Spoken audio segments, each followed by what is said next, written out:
You were there. You were awake. You were feeling things, learning things, forming attachments to people you still love today, and yet almost none of it is accessible to you now. Try to remember your third birthday, or your second Christmas, or the first time you ever saw the ocean. Chances are you get nothing. Maybe a fragment, maybe a single blurry image that you're not even sure is a real memory, or just a photograph you've seen so many times it started to feel like one. This isn't a flaw in your memory. It isn't damage. And it isn't because nothing significant happened to you before the age of 4. The real answer is far stranger. Those early years of your life were among the most intense, most formative, most neurologically explosive periods you will ever experience. And almost none of it left a trace you can consciously reach. Psychologists call this childhood amnesia, and it raises one of the most genuinely puzzling questions in memory science. How can a brain that's learning faster than it ever will again in its entire life be simultaneously incapable of holding on to what it's learning? The answer takes you deep inside the developing brain, into the nature of memory itself, and into a discovery that flipped the way researchers understood early childhood entirely. Here's what's happening. Memory is not one thing. Your brain doesn't have a single storage system the way a hard drive does. It runs several parallel systems at once, and they develop on completely different timelines. The kind of memory you rely on to tell stories about your life, to remember where you were last Tuesday, to hold on to the specific who, what, when, and where of an experience, that type of memory is called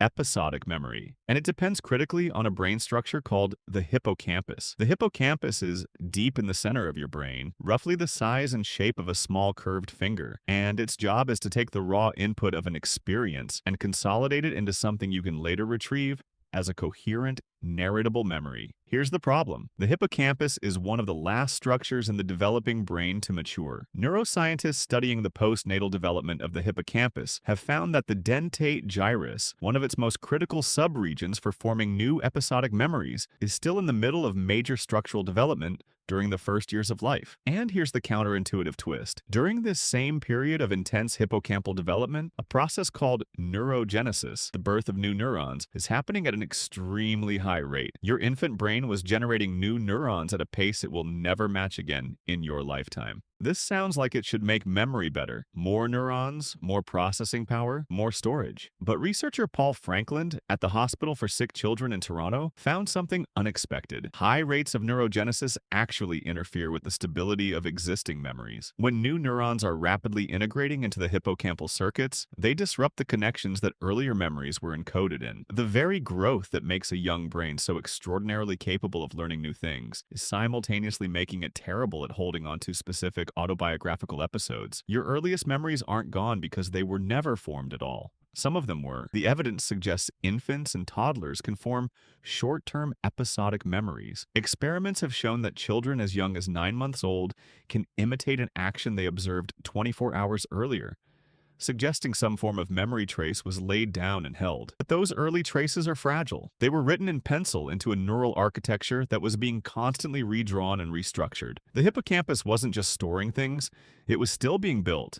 And memories encoded in an early version of that structure don't necessarily survive the rewiring that comes next. There's another layer to this that researchers have only recently begun to understand. Memory isn't just a biological process. It's also a linguistic and narrative one. When you retrieve a memory, you're not replaying a recording. You're reconstructing an event using language, using narrative structure, using a sense of self that can place itself in time and say, I was there, this happened to me. That sense of self, the continuous autobiographical I that can locate itself in the past, doesn't fully exist in a 2-year-old. Developmental psychologist Katherine Nelson spent decades studying how children develop what she called autobiographical memory, and her research showed that the capacity to encode memories in a form that can be consciously retrieved later depends heavily on language development. When children begin to tell stories about their experiences, when they start using past tense, when they learn to organize events into beginnings, middles, and ends, something changes in how those experiences get encoded. They become more stable, more retrievable. The narrative scaffolding around an experience is part of what lets you find it again later. Before that scaffolding exists, experiences are felt and processed, but not stored in a way your adult brain can reach back and unlock. The experience of being 2 years old was real. It was vivid. It mattered. But it was stored without the framework that would later let you retrieve it as a story. This is also why your very first recoverable memories tend to have a specific quality. They're usually vivid but brief, a snapshot, not a film. A single moment of high emotional intensity, often with no context before or after it. The emotional system in your brain, centered in the amygdala, matures earlier than the hippocampus and encodes the emotional weight of an experience, even when the narrative details don't survive. So what you're left with from early childhood isn't a story. It's a feeling, a texture, a sense that something happened that mattered, and occasionally one startling image that floats up completely alone, disconnected from everything around it. There's also a cross-cultural dimension to this that researchers find revealing. The age at which people report their earliest memories isn't the same everywhere. Studies comparing adults in Western cultures with adults in East Asian cultures have consistently found that people raised in cultures with a stronger emphasis on individual experience and personal narrative tend to report earlier first memories than people raised in cultures with a